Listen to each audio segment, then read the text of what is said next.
얼마 전에 저는 선택에 대해서 에베소서 말씀과 여러분과 나눈 적이 있습니다.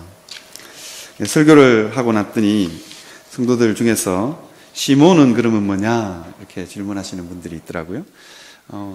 설교가 기억나지 않는 분들을 위해서 제가 내용을 좀 설명해 드리면, 이제 오늘 이 본문은 야곱의 12 아들을 야곱이 마지막으로 축복하고 그들의 인생에 대해서 예언하는 그런 장면입니다. 족장의 예언은 굉장히 힘이 있어서 그 예언대로 그 지파의 삶이 결정이 되는 것을 볼 수가 있습니다. 우리는 때때로 이런 거 있잖아요. 꼭 그렇지는 않지만 이제 그 지파의 삶이 이 야곱의 예언대로 이루어져 갑니다. 그런데 이 각자의 분량대로, 각자의 언사대로, 각자의 성품대로 야곱이 축복을 합니다. 축복도 하고 그렇게 합니다. 그런데 저주만 받은 두 지파가 있습니다. 그 지파가 누구냐면 시몬과 레위입니다. 그런데 이 저주만 받은 두 지파 중에 하나님은 이 저주받은 지파 중에서 하나님을 섬기는 제사장 지파가 나오게 하시죠. 그게 누구냐면 레위입니다. 이게 이제 구약적인 배경을 가지고 있는 창세기의 스토리와 관련되어 있습니다. 이게 이제 레아의 딸 디나가 이게 이제 이방 땅 가운데서 이렇게 놀다가 이게 이제 이방 족속 중에 이제 하몰 족속, 이게 세겜족인 것 같아요. 이제 하몰의 아들 세겜에게 겁탈을 당하는 사건이 벌어지죠. 이게 굉장히 억울하기도 하고 자기 여동생이 겁탈을 있으니까 굉장히 분노가 치밀했던 것 같아요. 그런데 오늘 아마 이 두 아들의 분노를 누가 키웠냐? 야곱이 키웠습니다. 야곱이 잠잠한 거예요. 이게 이제 야곱이 극도로 누구를 편애하냐면 라헬을 편애합니다. 만약에 우리 동생 디나가 라헬의 딸이었다면 아버지가 저렇게 했을까? 이제 편애를 받고 자란 이 레아의 아들들, 물론 야곱의 아들이죠. 야곱의 아들이긴 하지만 그들의 마음 가운데는 분노가 있는 거예요. 여러분, 편애는 사랑이긴 하지만 굉장히 큰 폭력의 도구입니다. 누군가를 굉장히 절망시키고 누군가를 굉장히 분노하게 하는 겁니다. 책임은 사실은 야곱에게 있지요. 근데 어떤 점에서는 이 시몬과 레위를 분노하게 했던 사람이 누구냐? 이제 하몰의 아들 세겜이긴 하지만, 그런데 그 이면에는 야곱이 있었다는 거죠. 야곱이 디나가 겁탈당하고 돌아왔음에도 불구하고 야곱이 잠잠했습니다. 분노하거나 내 딸이 어떻게 이렇게 될 수 있나? 그렇게 하지 않았습니다. 잠잠했습니다. 그러니까 두 아들의 마음 가운데 원수를 갚아야 되겠다, 그런 마음이 들었던 것 같습니다. 그래서 이 두 아들은 자기 형제들을, 12 형제들을 규합해서 이제 하몰 족속을 전멸을 시킵니다. 어떻게 전멸시키냐? 할례를 내세워요. 언약의 상징인 할례를 내세워서 그 이방 족속 가운데 너네들 우리랑 결혼하고 그렇게 살려면 할례를 받아야 된다, 그렇게 이야기하는 거예요. 여러분, 이건 굉장히 불경건한 일입니다. 하나님의 언약의 상징인 할례를 가지고 장난을 치고 있거든요. 예를 들면 이런 겁니다. 우리가 교회에 오는데 성찬식 포도주에다가 독을 섞었다고 생각해 보십시오. 그 주변에 이 농동 땅에 있는, 이제 그때부터 서울시민교회는 문 닫아야 됩니다. 안 그렇겠어요? 포도주에 독을 타가지고 교회에서 죽는 사람이 태어났단 말이에요. 그러면 언론에 이렇게 대서특필이 되겠죠. 그러면 교회 문 닫아야 되는 것입니다. 그 일이 벌어진 겁니다. 그러니까 야곱의 마음이 얼마나 가슴이 아팠겠어요. 이게 굉장히 잔인하게 원수를 갚는 것도 아들들을 칭찬하지 못할 일인데, 그런데 언약의 상징인 할례를 가지고 장난을 쳤단 말이에요. 그러니까 아들들을 보면서 마음이 너무너무 아픈 거예요. 그래서 자기 12 아들을 축복하면서 시몬과 레위에게는 저주를 퍼붓습니다. 그런데 우리가 잘 아는 것처럼 레위는 하나님께서 어떻게 하시나? 선택해서 제사장 지파로 섬기게 됩니다. 하나님의 선택을 이야기하면서, 선택과 예정을 이야기하면서 우리는 참 이런 부분 앞에서 우리는 시몬에 대한 동정을, 내가 꼭 시몬인 것 같은 느낌이 들지 않습니까? 그런 성도들이 좀 있어야 됩니다. 시몬은 왜 레위처럼 그렇게 선택받지 못했을까 하는 것입니다. 오늘 본문에 보면 똑같이 잘못을 했어요. 똑같이 저주를 받았습니다. 그럼에도 불구하고 선택은 누가 받냐? 레위가 받는 거죠. 그러면 시몬은 버린 자식이냐 하는 것입니다. 실제로 이 구약의 역사 가운데 시몬이 별로 그렇게 드러난 적이 별로 없습니다. 레위처럼 구약의 중요한 역할을 하는 것도 아닙니다. 그냥 유다 지파에 흡수되어서 그냥 흩어져서 사는 민족, 그리고는 유다 지파에 흡수돼서 흔적도 잘 찾아볼 수 없는 시몬 족속이거든요. 우리가 선택을 이야기하면서 참 이 선택받지 못한 사람들을 바라보면서 우리가 어떻게 해석해야 될 거냐. 제가 이제 설교를 하고 나니까 시몬은 어떻게 됐어요? 그렇게 걱정하시고 염려하시는 분들이 많은 것 같아요. 우리 모두의 마음 가운데 시몬 컴플렉스가 다 있는 것 같습니다. 왠지 보면 내 옆에 있는 권사님이나 집사님이나 다른 성도들을 보면 다 잘 나가. 그죠? 다 신앙생활 잘하는 것 같고, 그 집 아들은 공부도 잘하는 것 같아요. 나만 찌질이지게 복이 없는 것 같아요. 우리는 다 그런 느낌을 한 번씩 받고 삽니다. 그런데 오늘 우리가 한번 기억해야 될 것이 있습니다. 그 시몬은 어떻게 이 복에 동참할 수 있을까요? 시몬은 영원히 버린 자식일까요? 구약에서 아니면 성경 전체에서 선택을 이야기할 때 하나님은 배타적인 선택을 이야기하지 않습니다. 무슨 이야기냐면요, 시몬은 어떻게 이 회복의 역사에 레위를 회복시키시는 하나님의 마음, 그죠? 제사장 지파로 삼아서 정말 성전에서 중요한 일을 하게 하거든요. 그것을 통해서 레위는 회복되어져 갑니다. 저주를 받은 족속임에도 불구하고 구약에 아주 중요한 역할을 해가면서 그의 성품이 변화되어 가는 것입니다. 그럼 시몬은 어떻게 할 거냐 하는 것입니다. 하나님이, 그런데 우리가 이 부분에서 기억해야 될 부분이 있습니다. 하나님이 왜 레위를 선택했냐 하는 것입니다.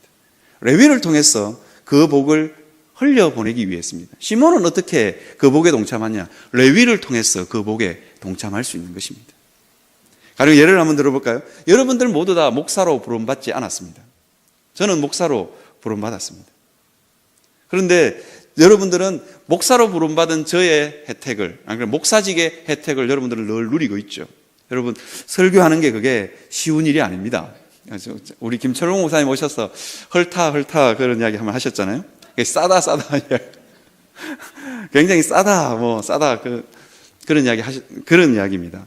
이게 앉아서 듣는 여러분들은 설교가 참 쉬워 보이긴 하지만 참 진땀 흐르는 일이거든요.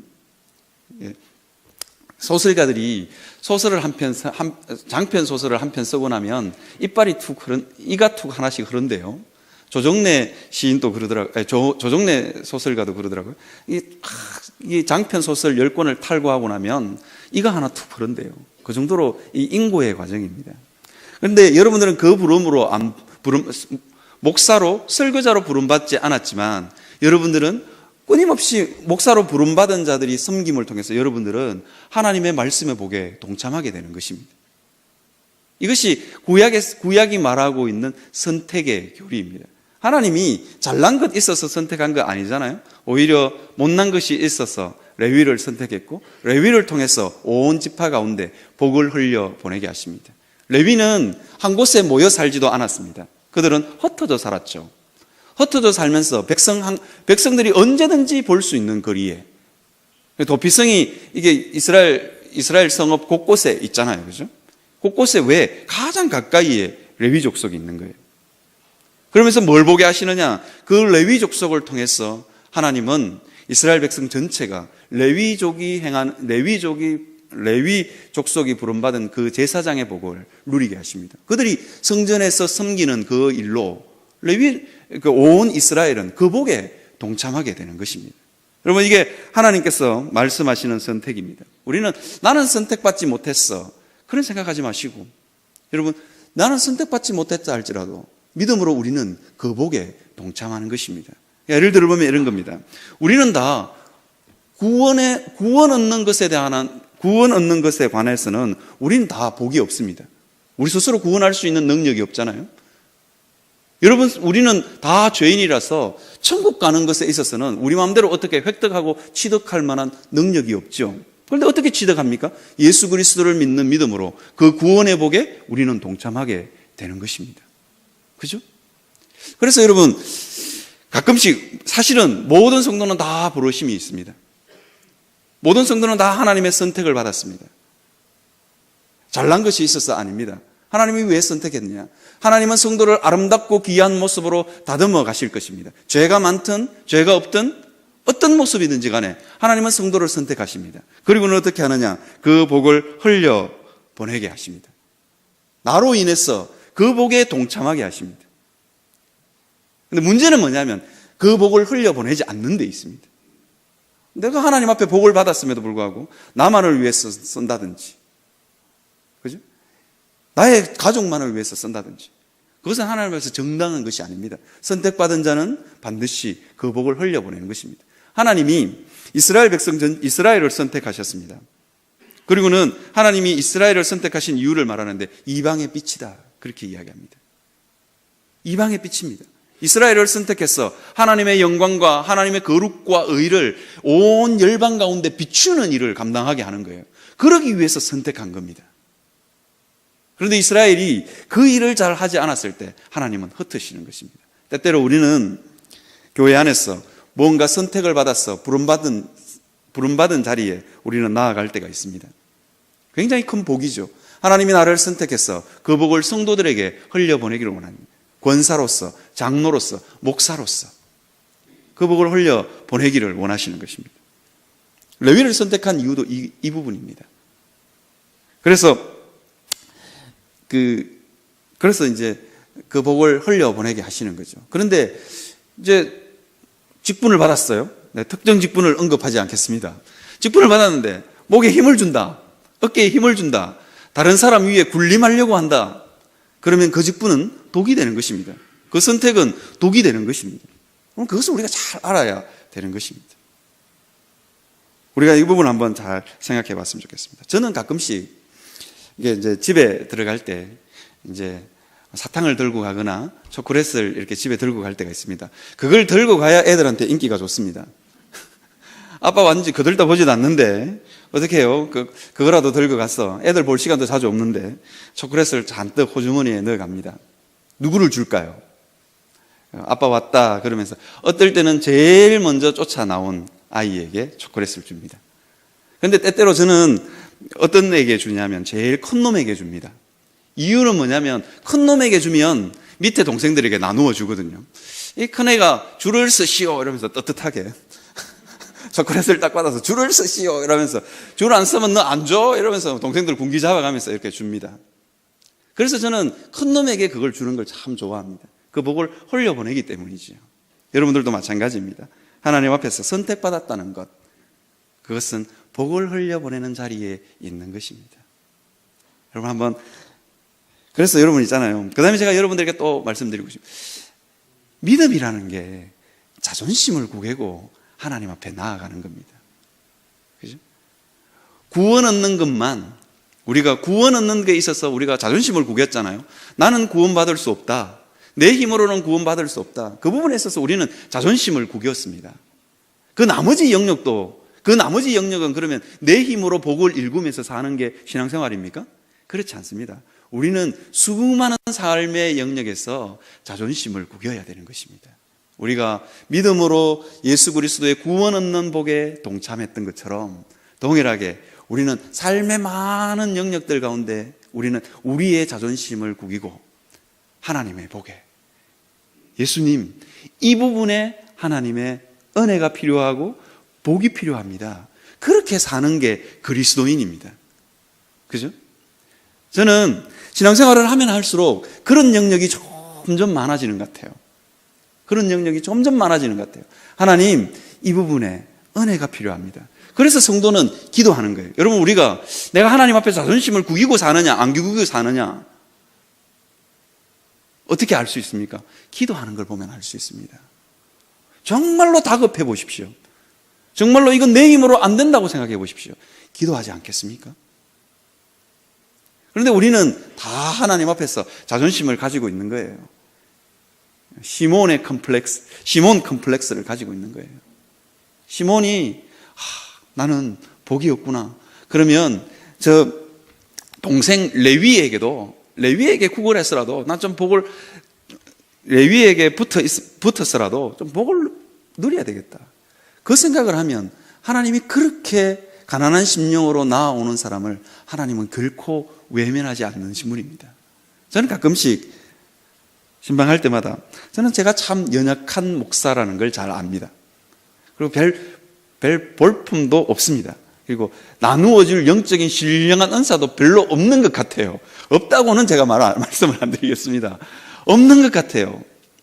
그런데 가끔씩 제가 신방을 가면 정말로 목사님 온다고, 이채원 목사가 오는 게 아니고 목사님 온다고, 목사직을 가진 사람이 온다는 그 이유 하나만으로 정말로 기대하시는 분들이 있어요. 그러면 제가 이렇게 기도합니다. 하나님, 나누어질 신령한 은혜와 복은 없지만 하나님, 내게 있는 것 있으면 하나님, 이 성도의 가정에 흘러 넘치기를 원합니다. 그것도 안 되면 주님, 내 보지 마시고 예수 그리스도의 십자가의 보혈의 공로를 의지해서 나가는데 하나님, 복을 나누어 주십시오. 그렇게 기도합니다. 여러분 있잖아요, 때때로 우리는 교회에 세운 직분자들, 교회에 세운 권위자들을 보면서 지나내나 그럴 수 있죠. 그럴 마음도 들 때도 종종 있습니다. 그럼에도 불구하고 하나님은 권위자를 통해서 복을 흘려보내십니다. 그래서 동생이긴 하지만 시몬은 그 레위에게 붙었어. 레위에게 구걸하는 마음으로 레위를 통해서 제사장의 복을 물려받는 것입니다. 그런 점에서 우리는 이게 선택하여 하나님께서 부르심이 있는 자들에 대한 이 마땅한 기대함이 있어야 되는 것 같아요. 여러분, 목사가 별 볼 일 없지만 그렇더라도 하나님이 부르신 종이라 생각하고 저분을 통해서 우리 가정 가운데 내게 은혜가 흐른다라고 생각하면 정말로 간절한 마음으로 있으면 목사가 아무리 볼품 없어도 은혜가 흐르는 것입니다. 그러더라고요. 중국에 가끔씩 가시는 목사님들 그 이야기를 들어보면 참 목사님들이 감동해서 돌아오세요. 성도들이 다 은혜 받았다는 거예요.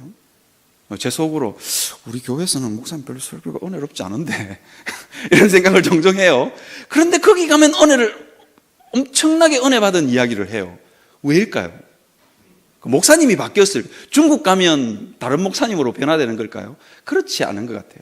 거기는 목사님 보기가 너무 귀하니까 사모함이 있는 거예요.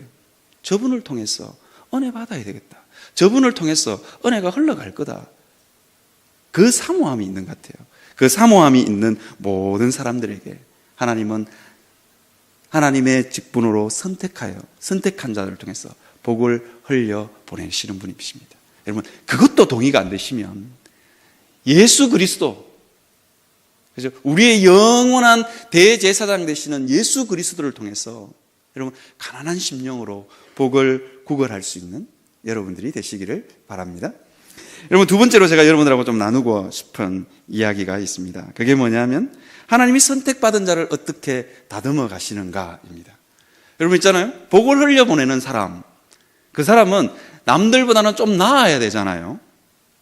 안 그렇습니까? 목사가 여러분들하고 똑같이 행동하면 복을 흘려보낼 만한 기대를 여러분들이 품으시겠어요? 그래도 좀 더 많이 기도하고 좀 더 거룩하고 좀 더 바르게 살려고 목사는 노력하기 때문에 여러분들이 존경을 표해 주는 거 아니겠습니까? 그리고는 그 목사를 통해서 기대하는 바가 있지 않겠습니까? 하나님은 이 레위를 선택하셨습니다. 그리고는 레위를 복을 흘려보낼 수 있는 그릇으로 다듬어 갑니다. 이것이 때로는 고통스러울 수 있습니다. 그런데 여러분, 우리가 한번 기억해야 될 것이 있습니다. 그 복을 나누어주는 그 그릇으로 다듬으시는 하나님의 통로가 있는데요. 그게 뭐냐면, 여러분, 레위가 어떻게 쓰임받았나 하는 것을 우리가 한번 잘 들여다보는 것입니다. 도대체 하나님은 레위에게 특별한 은사를 부었을까요? 그렇지 않다는 것입니다.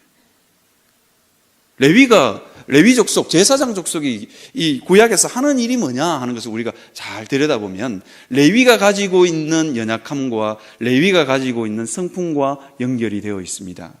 그게 뭐냐면 잔인함입니다. 잔인함. 오늘 오죽했으면 아버지가 아들을 향해서 이게 이제 저주를 퍼붓는데 첫 마디가 뭐냐면 그들의 칼은 폭력의 도구로다. 그렇게 표현하고 있습니다. 옛날 성경은 그들의 칼은 그들은 잔해하는 칼이라 그렇게 번역을 해놨습니다. 잔인하다는 거예요.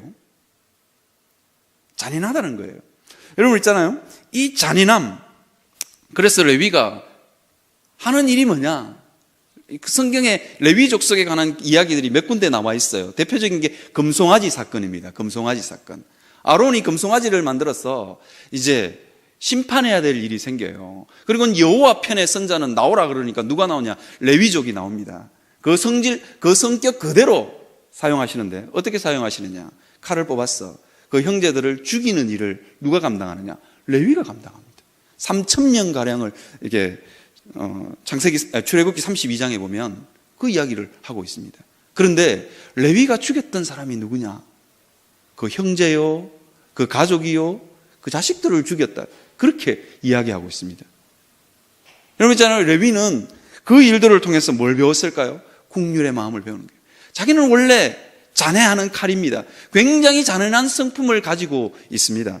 그래서 그냥 사람을 찔러 죽여도, 사람을 칼로 잔해해도 전혀 죄책감이 없는 사람들이었습니다.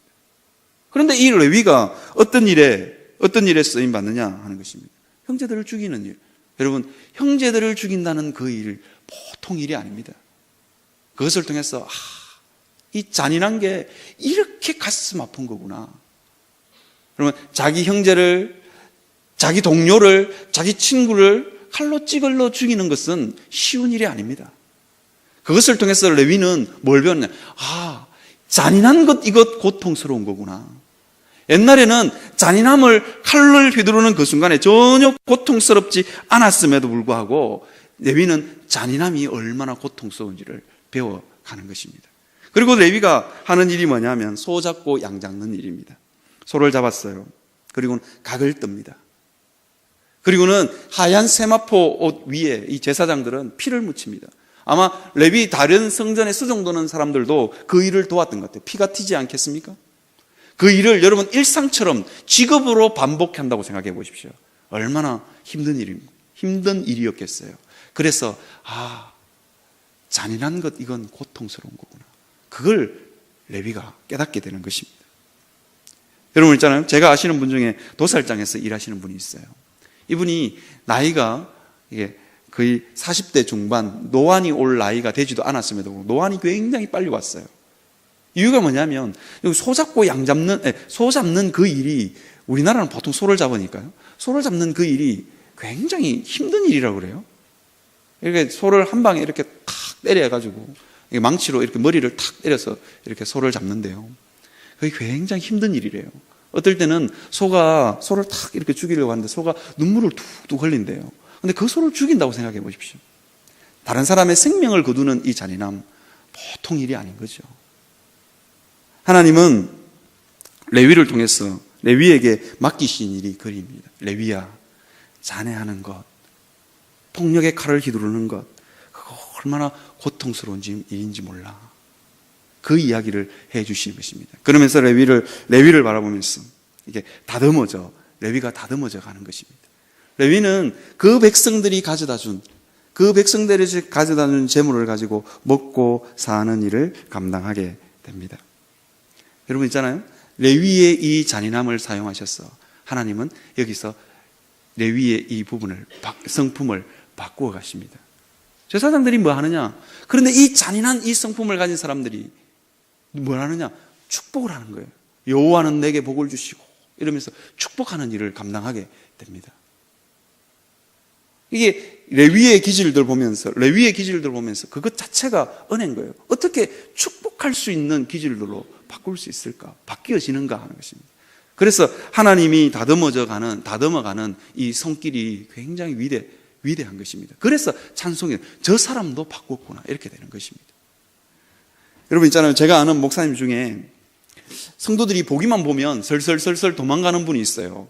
이분은 굉장한 의지의 한국인입니다. 얼마나 자기가 말한 대로 사시는 분이에요. 그러면서 성도들을 보면서 그렇게밖에 못 사나. 그러니까 성도들이 목사님을 보면 설설설설 다 도망을 가요. 왜냐하면 이제 목사가 하는 말대로 설교만 잘하고 좀 못 살고 이러면 목사님은요 이러면서 대충 개기기도 하고 그러는데 이 목사님 앞에서는 그럴 수가 없는 거예요. 이 목사님은 대쪽 같은 분이에요. 그러니까 성도들을 보면 늘 야단을 치고 그러면서 성도들은 늘 기가 죽어요. 어떻게 목사님은 저렇게 살 수 있을까? 그런 분이 한 분 계셨어요. 그리고는 이 주일날 설교하고 나면 돌아갈 때는 인사할 때는 너무 무서워. 그래서 성도들이 다 이렇게 피해 가시는 목사님이 있었어요. 얼마나 대쪽같이 신앙생활을 하시는지 그런 분이셨어요. 그분에게는 성도를 이해한다는 건 있을 수 없는 일이에요. 목사님 힘들어서 못하겠어요. 이런 건 말도 못 꺼내는 분이에요. 그런데 이분이 60이 다 됐어. 어느 날 중풍이 온 거예요. 중풍이 딱 왔는데 성도들 앞에서 이분이 의지한국이니까 설교할 수 있다 이러면서 입 돌아갔는데도 선거예요. 할 수 있다고 해서 썼는데 하니까 침이 자꾸 질질 흐르고 목사님이 너무 자기 하고 싶은 대로 말은 안 나오고 그러니까 이 의지한국인 목사님이 설교 시간에 너무 답답해서 운 거예요. 어떻게 내가 이래 될 수 있냐고 울어버린 거예요. 그래서 인생이 이렇게 연약한지 몰랐다고. 성도들은 그러더라고요. 굉장히 조직적이고 굉장히 설교학적으로 퍼펙트한 설교보다 그 어떤 설교보다도 목사님이 인생이 연약하군요 이 말 한마디에 온 성도들이 다 은혜를 받았더라고요. 이게 이제 하나님이 인생들을 다루어가는 성품입니다. 굉장히 강직한 그곳에서 굉장히 잔인한 그곳에서 하나님은 우리를 찬송으로 바꾸시는데 어떻게 바꾸요? 하나님의 능력을 보여주시는 것입니다. 그래서 이 잔해하는 칼을 휘두르는 이 레위가 성전에서 섬기는 그 일들을 통해서 뭘 하느냐? 잔해한 게 국률이 뭔가를 배워가는 것입니다. 여러분 늘 소잡고 양잡아 보십시오. 그게 얼마나 고통스러운 일이었겠어요. 근데 레위는 그 죽어가는 양들을 바라보면서 국률이 뭔지를 그리고 불쌍히 여기는 것이 뭔지를 아는 거예요. 그러니까 제대로 된 축복을 할 수 있는 거예요. 아마 이스라엘 백성들은 이 잔해하는 칼이라고 불렸던 이 레위 족속이 축복하는 그 자체로 은혜였을 것 같아요. 어떻게 저 사람들이 우리를 축복할 수 있단 말인가? 하나님은 우리로 하여금 찬송이 되게 하시는데 하나님의 영광을 드러내시는데 그런 방법으로 드러내십니다. 때때로 우리가 절망하는 자리, 때때로 우리가 정말로 연약한 성품 그 가운데 하나님은 우리의 모습을 바꾸어 가시는 분입니다. 바꾸어 가지 않더라도 하나님은 그곳에서 찬양이 흘러 넘치게 할 것입니다. 제가 자주 예를 드렸는데요. 찰스 스펄전은 우울증이 있는 사람이었어요. 그래서 찰스 스펄전은 영국에 비가 추적추적 내리는 10월 말 11월 달이 되면 이제 비가 내리기 시작하거든요. 그때부터 6개월 동안 봄이 될 때까지 계속해서 비가 내리는 거예요. 그러니까 영국에 그 비가 내린다는 건 상상할 수 없는 거예요. 하루 종일 그냥 이슬비 비슷한 게 추적추적 내려요. 그래서 영국 사람들은 어떻게 다니느냐? 양복 입고 장화 신고 그렇게 다닙니다. 아무렇지도 않게. 처음에는 진짜 이상하던데 그냥 아무렇지 않게 이해가 되더라고요. 왜냐하면 계속해서 비가 내리니까. 거기 있으면 그야말로 우울증이 극도에 달하는 거죠. 그래서 이 스펄전 목사님은 그 우울증을 피해서 스페인이나 햇볕이 많은 곳으로 우울증 여행을 떠났다 그래요. 그런데 이 스펄전 목사님의 명설교는 언제 했느냐? 우울증 여행을 다니고 나서. 그리고 나서 설교를 하면 명설교를 했다는 거예요. 죄의 깊이가 얼마나 끈적끈적하고 우리 인생이 얼마나 보잘것없는 것을 깨닫고 우울증을 겪었으니까. 그리고는 돌아와서 하는 그 설교가 명설교로 남아 있습니다. 하나님은 우리의 가장 연약한 부분, 우리의 가장 부끄러운 부분, 그 부분을 통해서 하나님은 찬송이 흘러나오게 하실 것입니다. 하나님이 살아계시네. 그 이야기를 하게 하실 것입니다. 여러분, 그 하나님 앞에 날마다 정직하게 나아가시는 여러분들이 되시기를